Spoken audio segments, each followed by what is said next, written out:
Welcome back, my friends. Today we've got part one of our Shooter's World Shootout using a 55 grain soft point in 223/556. We're testing out all the Shooter's World powders that are appropriate for such a load and that they provide data for.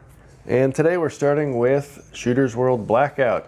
They say it's roughly the burn rate of 1680, which is pretty fast for an AR-15, but they provide data on their website for this powder, so that's what we've got here. Using the data we previously discussed, we determined we're going to start at 19.1 and work all the way up to 20.9 grains. And as we can see our chart here, we'll fill you in right after we get back from the range. So let's hop out there, and I'll see you in a few. All right, we're here with Shooter's World Blackout starting at 19.1 grains, and we'll just work up our charges here and I'll call out the velocities.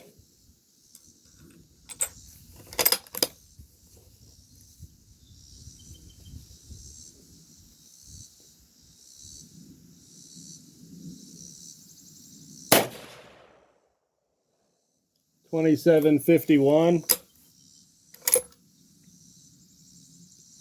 2751, nice round primer. 19.3.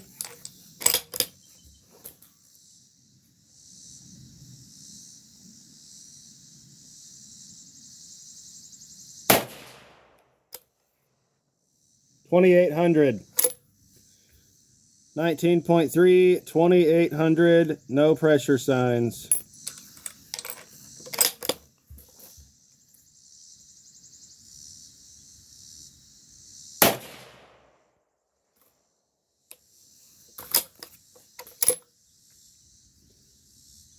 .5, no pressure, 2875 velocity.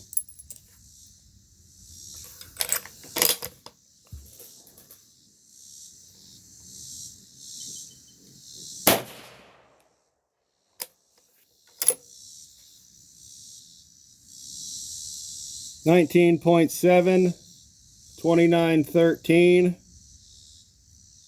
Primer's still rounded, but a slight smear on the case head.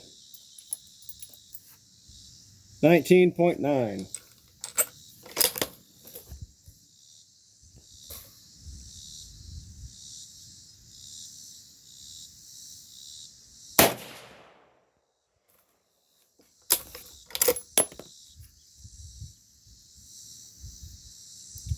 19.9, 2934, primer still rounded.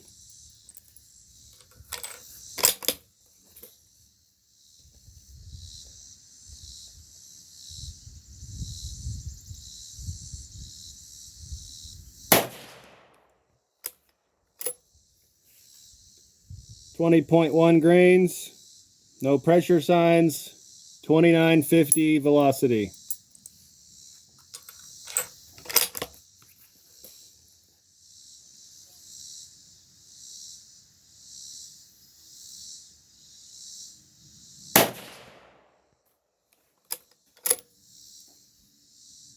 .3 grains, 3005 feet per second, primer still round.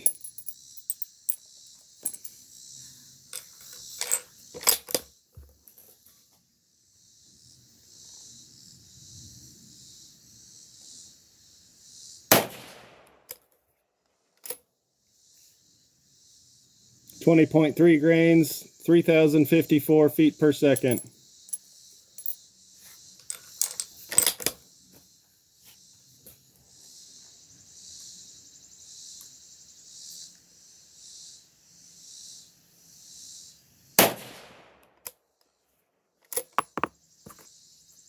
.7 grains, primer still rounded, no apparent pressure signs. 3078 feet per second.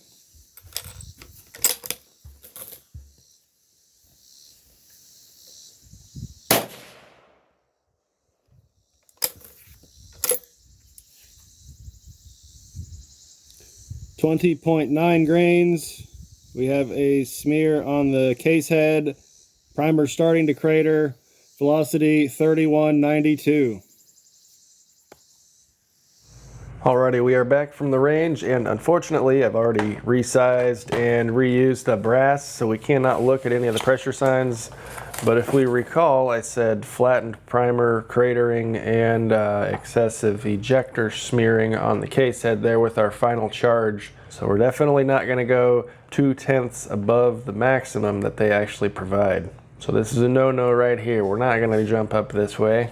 But if we take a look down in this range here, 19.7 to 20.1, we only have 37 feet of swing here between these three charges. So perhaps if we test out somewhere in this range, we might be able to find some accuracy and hopefully some kind of velocity node that our gun likes there as well. So this isn't like super telling, this isn't the be-all end-all of testing and load development and all that, so that's why we're going to go out and shoot groups kind of centered around this, which isn't a whole lot to begin with. But if we also come up here near the top end, which this is actually their maximum load they give us from the book, we have a difference here of only about 24 feet per second between these charges here on the top end. So maybe there's something here we can try. However, it looks like if we hop up anywhere past this, somewhere our pressure is going to spike, which is not a good thing, and we get this huge spike in velocity, which would be way outside of this node, over 100 feet per second lower than that. So I don't think we're going to work up this high. And if we were using this for a low charge weight blasting load, you know, this lower charge weight would be more desirable than something about a grain higher. So all that being said, we're going to come back and focus on this little, we'll call it a node for now, but almost 40 feet per second is not really a node. But we're going to try this little range out here. We're going to start with 19.7. We're going to do 5 shots, 19.9 and 20.1.